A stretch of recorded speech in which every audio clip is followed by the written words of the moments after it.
গুৰুত্বপূৰ্ণ মানে কিছুমান খুব বহুত ডাঙৰ কথা নহয় বাৰু, সৰু সৰু কথা সেইবোৰ আমি সকলোৱে অলপ চিন্তা কৰিলে বহুতখিনি ওপৰলৈ যাব। অসমীয়া ছবি জগতটোক মাননীয় মুখ্যমন্ত্ৰী ডাঙৰীয়াই এতিয়া যিটো দৃষ্টিৰে আমাক চাইছে, তাত আমাৰ মাননীয় মুখ্যমন্ত্ৰী ডাঙৰীয়াই সদায় এটা কথাই চিন্তা কৰিছে যে ছবিখন উদ্যোগীকৰণ হ'ব লাগিব। এতিয়া উদ্যোগীকৰণ হ'বৰ কাৰণে আমি সকলোৱে কিন্তু লগ হৈ একেলগে চেষ্টা কৰিব লাগিব।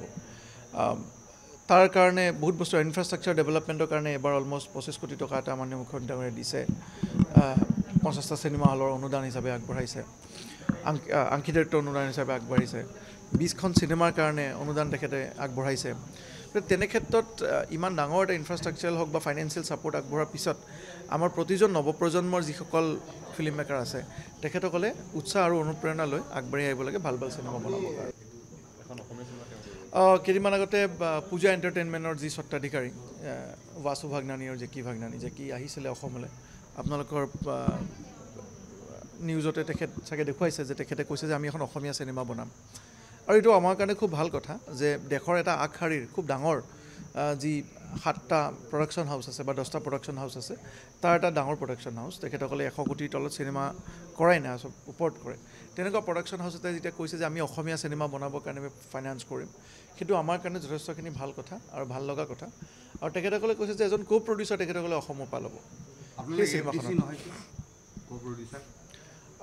চাওক, ASFFDCৰ এটা সীমা থাকে, এই সীমাৰ বাহিৰত আমি কাম কৰিব নোৱাৰোঁ। আমাৰ মেইন কামটো হৈছে আমি অসমীয়া চিনেমাক ফাইনেন্স কৰা, অসমীয়া যিসকল প্ৰযোজক আছে প্ৰযোজকক ফাইনেন্স কৰা বা অসমৰ ভিতৰত আমি তেখেতসকলৰ কাৰণে সহায় আগবঢ়োৱা। গতিকে বাহিৰৰ প্ৰডাকশ্যন হাউচ এটা আমাৰ ইয়াত যেতিয়া অসমীয়া চিনেমাত ইনভেষ্ট কৰিবলৈ আহিব, এইটো মেণ্ডেটৰী হ'ব লাগিব যে তেওঁ এজন কো-প্ৰডিউচাৰ অসমীয়া ৰাখিব লাগিব, তেতিয়াহ'লেতো আমি সহায় আগবঢ়াব পাৰোঁ। গতিকে কোনো বাহিৰৰ প্ৰডিউচাৰ যদি ডাইৰেক্টলি আহে, তে এতিয়া যিখন ফিল্ম পলিচি আমাৰ এক্সিষ্টিং হৈ আছে সেইমতে আমি তেখেতক এতিয়া সহায় কৰিব পৰা কোনো ধৰণৰ ব্যৱস্থা আমাৰ নাই। নিশ্চয়, আমি যিসকল চিনেমা, খুব ইণ্টাৰেষ্টিং টপিক এইটো, মই আজি আপোনালোকৰ থ্ৰুদি জনাব বিচাৰিছোঁ। বহুতকেইখন অসমীয়া চিনেমা আধাতে বন্ধ হৈ আছে। আমি দেখিছোঁ বহুতকেইজন প্ৰযোজক বা পৰিচালকৰ মাজত কিবা অসুবিধাৰ সৃষ্টি হৈছে বা ফাণ্ডৰ প্ৰব্লেম হৈছে বা চিনেমাখনৰ কিবা এনেকুৱা ঘটনা হ'ল যাৰ ফলত চিনেমাখন আকৌ ৰিশ্বুট কৰিব নোৱাৰা হৈ থাকিলে বা এটা সৰু পাৰ্ট ৰিশ্বুট কৰিলে হয়তো বা চাউণ্ডৰ কামখিনি কৰিলে হয়তো চিনেমাখন সম্পূৰ্ণৰূপে ওলাই যায়। তেনেকুৱা যিসকল হাতত তেনেকুৱা চিনেমা আছে, আপোনালোকে অসম ৰাজ্যিক চলচ্চিত্ৰ বিত্ত উন্নয়ন নিগমৰ অফিচলৈ আহক, আমি এবাৰ বহি কথা পাতোঁ। যদি আমি দেখোঁ যে চিনেমাখনৰ মানদণ্ড ভাল, আমাৰ এটা জুৰি কমিটিয়ে যদি চিলেক্ট কৰে, সেই চিনেমাখন আমি আকৌ ৰিফাইনেন্স কৰি মুক্তি দিয়াৰ ব্যৱস্থা আমি কৰি দিম চিনেমাখন। গতিকে সেই চিনেমাবিলাক বন্ধ হৈ যাব নালাগে বা চিনেমাখন হেৰাই যাব নালাগে, ইমান কষ্ট অথলে যাব নালাগে। এখন চিনেমাৰ লগত যেতিয়া চিনেমাখন বন্ধ হৈ যায়, তেতিয়া বহুতকেইজন ব্যক্তিৰ তাত কষ্ট লুকাই পৰে। যেনেকৈ আমি দেখোঁ যে ডাইৰেক্টৰজনৰ খুব তেখেতৰ কষ্টটো লুকাই যায়, যিসকল অভিনেতা অভিনেত্ৰী কলা কুশলী জড়িত আছিলে সকলোৰে যিটো কষ্ট, সেই কষ্টখিনি লুকাই যায়। গতিকে আমি এই বস্তুটোত আপোনালোকক আকৌ এবাৰ এটা সহায় কৰিব বিচাৰিছোঁ যে যিবোৰ চিনেমা আধাতে বন্ধ হৈ আছে, ৰিলিজ নহ'ল, 70% শ্বুট হৈছে, 80% এনেকুৱা নহয় বোলে কোনোবাই 10% শ্বুট কৰি থৈ দিছে তাৰপিছত গোটেই চিনেমাখন বনাম, সেইটো কথা কোৱা নাই। যাৰ একদম সম্পূৰ্ণ হোৱাৰ অৱস্থাত বন্ধ হৈছে, এটলিষ্ট মিনিমাম 70% শ্বুট হৈছে, তেখেতসকলে এবাৰ আমাৰ ওচৰলৈ আহিলে আমি খুব ভাল পাম। কেনেধৰণৰ সহায় কৰিব আপোনালোকে? চ' ডেফিনেটলি ফাইনেন্সিয়েল ছাপৰ্টে দিয়া হ'ব। ফাইনেন্সিয়েল ছাপৰ্ট মানে এনেকুৱা নহয় যে তেওঁক আমি পইচাটো দি দিম। এতিয়া আমি কিছুমান স্কিম কৰিছোঁ যে আমি ডাইৰেক্টলি পইচাটো প্ৰডিউচাৰক কেতিয়াও দি নিদিওঁ বা প্ৰযোজকক দি নিদিওঁ। তেনে ক্ষেত্ৰত আমি যোৱা সময়ত আমি দেখিছোঁ যে বহুতকেইখন চিনেমাত অসম ৰাজ্যিক চলচ্চিত্ৰ বিত্ত উন্নয়ন নিগমেই হওক বা অসম চৰকাৰে যেতিয়া অনুদান আগবঢ়াইছে, সেই অনুদান পোৱাৰ পিছত প্ৰযোজকজনে মানে মই সকলোৰে কথা কোৱা নাই, কিছুমান চিনেমাৰ কথা কৈছোঁ, প্ৰযোজকজনে চিনেমাখন নকৰিলেও আৰু এনেকুৱাও বহুত প্ৰযোজক আছে যি আমাৰ পৰা লোন লোৱাৰ পিছত পইচা ঘূৰাইও দিয়া নাই। গতিকে তেখেতসকলে আমি নটিচো পঠাইছোঁ, মই কোৰ্টৰ নটিচো গৈছে। গতিকে সেই বস্তুটোৱে কিন্তু অসমীয়া ছবি জগতখনক কিন্তু অপকাৰ কৰি আছে। গতিকে সেই ক্ষেত্ৰত নতুন যিসকল অনুদান আমি আগবঢ়াম বা আংশীদাৰিত্ব অনুদান আগবঢ়াম, তেখেতসকলৰ চিভিল স্ক'ৰ চোৱা হ'ব, তেখেতসকলৰ ব্যৱসায়িক ৰিপে'মেণ্ট ছিষ্টেম চোৱা হ'ব, তেখেতসকলে চিনেমা কৰিব পৰা তেখেতসকলৰ যি সক্ষমতা বা ক্ষমতাৰ বিষয়ে আমি চাম আৰু তাৰপিছতে আমি তেনেকৈ ব্যৱস্থা গ্ৰহণ কৰিম। কিন্তু আমি সাধাৰণতে যিবোৰ কাম কৰিম সেই কামবিলাকত আমি এজ এ কো-প্ৰডিউচাৰে থাকিম। টিহুত এটা হলৰ কথা কৈছে, খুব আটকধুনীয়াকৈ নিৰ্মাণ কৰি থকা হৈছে। টিহুৰ যিটো গান্ধী ভৱন, সেইটো আটাইতকৈ পুৰণি চিনেমা হলবিলাকৰ এটা। এই চিনেমা হলটো আজি 25 বছৰ ধৰি বন্ধ হৈ আছিলে। মাননীয় মুখ্যমন্ত্ৰী ডক্টৰ হিমন্ত বিশ্ব শৰ্মা ডাঙৰীয়াৰ অনুদানেৰে 1 কোটি টকাৰ তেখেতে এটা অনুদান আগবঢ়াইছিলে আৰু অসম ৰাজ্যিক চলচ্চিত্ৰ বিত্ত উন্নয়ন নিগমৰ এটা স্কিম আছে, তাৰ পৰা আমি 25 লাখ টকাৰ অনুদান দিলোঁ আমাৰ অসম চৰকাৰৰ সন্মানীয় মন্ত্ৰী তথা আমাৰ পাটাচাকুচি সমষ্টিৰ বিধায়ক ৰঞ্জিত কুমাৰ দাস ডাঙৰীয়া নিজৰ ফাণ্ডৰ পৰা 25 লাখ টকা দিছে তেখেতে এই সমস্ত ৰাখি লগ লাগি আমি বৰ ধুনীয়াকৈ চিনেমা হলটো আকৌ ৰিকনষ্ট্ৰাক্ট কৰিবলৈ ওলাইছোঁ অলমষ্ট চিনেমা হলটোৰ 60% কাম শেষ হৈছে আৰু কিছু কাম বাকী আছে সেইখিনি কামো ধৰক আৰু অনাগত 2 মাহত আমি শেষ কৰিব পাৰিম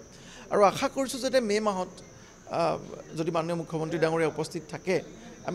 আমি খুব আনন্দিত হ'ম যদি তেখেতৰ হাতে শুভ উন্মোচন আমি কৰিব পাৰোঁ চিনেমা হলটো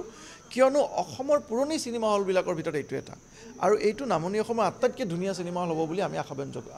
ৰাখিছোঁ ছবি নিৰ্মাণৰ ক্ষেত্ৰত প্ৰফেচনেল হোৱাৰ কথাটো কৈছে আপুনি চাওক ছবি নিৰ্মাণৰ ক্ষেত্ৰত মই অলপ কথাটো কওঁ হয়তো কেতিয়াবা বেয়াও লাগিব পাৰে যে আমি চিন্তা কৰোঁ যে ছবি নিৰ্মাণটো এটা ব্যক্তিগত পৰ্যায়ত ৰাখি লাভ নাই এইটো এটা ব্যৱসায়িক এটা দৃষ্টিভংগীৰে আমি চাব লাগিব ছবি নিৰ্মাণটোৰ ক্ষেত্ৰত যে ছবিটো কেতিয়াও হবি হ'ব নোৱাৰে ছবিটো এটা সম্পূৰ্ণ নিজৰ কাৰণে প্ৰফেশ্যন হ'ব পাৰে গতিকে আমি যিসকল ছবি নিৰ্মাতা আমাৰ লগত আজি তেখেত আছে তেখেতসকলে যদি প্ৰফেশ্যনেল ৱাইজত বা ব্যৱসায়িক দৃষ্টিভংগীৰে যদি চিনেমাখন লৈ আহিব পাৰে তেতিয়াহ'লে এই ব্যৱসায়িক দৃষ্টিভংগীৰ কাৰণে কিন্তু সকলোৰে লাভ হ'ব এখন ছবি মই কোৱা নাই যে প্ৰতিখন ছবি হিট হ'ব বা প্ৰতিখন ছবিয়ে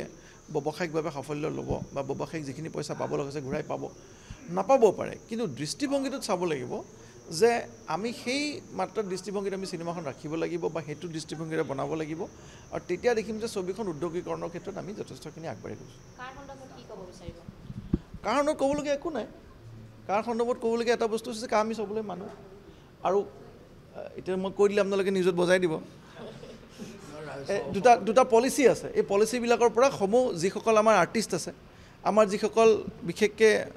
আমাৰ সন্মানীয় আমি ভাল পোৱা যিসকল শিল্পী আছে সকলোকে এটা বস্তু ক'ব বিচাৰিছোঁ যে আপোনালোকে সাৱধান হ'ব ইউজ আৰ্টিষ্ট বুলি এটা পলিচি আছে ইউজ আৰ্টিষ্ট পলিচিটো কোনে কৰি আছে এইটো আৰু মই নকওঁ চবেই জানে শিল্পীসকলে জানে শিল্পীসকলে সাৱধান হ'লে হ'ল যে ইউজ আৰ্টিষ্ট পলিচিটোৰ পৰা এবাৰ যাতে সাৱধান হৈ থাকে কাৰণ কাৰ ক্ষেত্ৰতে নহয় যিকোনো ক্ষেত্ৰত নহয় মই কৈ আছোঁ ইউজ আৰ্টিষ্ট পলিচি নহয় আমাৰ ফালে আমি সেইটো সদায় এক্ট আৰ্টিষ্ট পলিচি ৰাখোঁ যেনেকৈ কংগ্ৰেছৰ নহয় মই আপোনাক বুজাই দিছোঁ যে কংগ্ৰেছৰ দিনত আছিলে লুক ইষ্ট পলিচি ভাৰতীয় জনতা পাৰ্টীৰ দিনত হ'ল এক্ট ইষ্ট পলিচি গতিকে গম পায় গতিকে আৰ্টিষ্টৰ ক্ষেত্ৰতো ইউজ আৰ্টিষ্ট পলিচি আৰু এক্ট আৰ্টিষ্ট পলিচি বেলেগ বস্তু এইটো মোৰ সাংবাদিক বন্ধুসকলে মোতকৈ ভালকৈ জানিব গতিকে মই তাৰ বিষয়ে মই নকওঁ মই আপোনালোকে জানিব বুলি কৈছোঁ নহয় মই গতিকে জানিব বুলি কোৱাৰ পিছত আৰু মই কোৱাৰ কোনো প্ৰয়োজনীয় নাই নহয় জানো ঠিক আছে চলচ্চিত্ৰৰ কাৰণে আজিৰ দিনটোতে 10 মাৰ্চ কলিকতাত ৰৌনক চিনেমা হলত জ্যোতিপ্ৰসাদ আগৰৱালাৰ প্ৰথম অসমীয়া চিনেমা প্ৰথম শুভমুক্তি লাভ কৰিছিল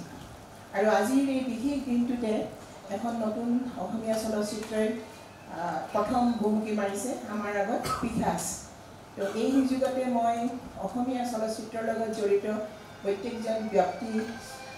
অনুগামী অনুৰাগী আৰু এই পিশাচৰ লগত জড়িত সকলো শিল্পী কলা কুশলীকে মই অভিনন্দন জনাইছোঁ অসমত এতিয়া চলচ্চিত্ৰৰ যিটো প্ৰচাৰ বা যিটো চলি আছে যিটো ধাৰা এতিয়া খুব ভাল সময় আমাৰ সন্মুখত হিমন্ত শেখৰ বহি আছে তেওঁ অসম ফিল্ম ফাইনেন্সৰ চেয়াৰমেন হিচাপে আৰু তেওঁ যোৱা কেইবছৰত যি ধৰণৰ আঁচনি লৈ আছে যি ধৰণে অসমৰ চলচ্চিত্ৰক বাহিৰৰ কাৰণে নিবৰ কাৰণে যি ধৰণে চেষ্টা কৰি আছে বা বাহিৰৰ পৰাও প্ৰডাকশ্যন হাউচবিলাকক কি ধৰণে এট্ৰেক্ট কৰিব পাৰি তাৰ যিটো প্ৰচেষ্টা চলি আছে সি এটা খুব অসমীয়া চলচ্চিত্ৰৰ কাৰণে শুভ লক্ষণ বুলি মই ভাবোঁ আৰু মোৰ সন্মুখত বহি আছে বিশ্বজিৎ বৰা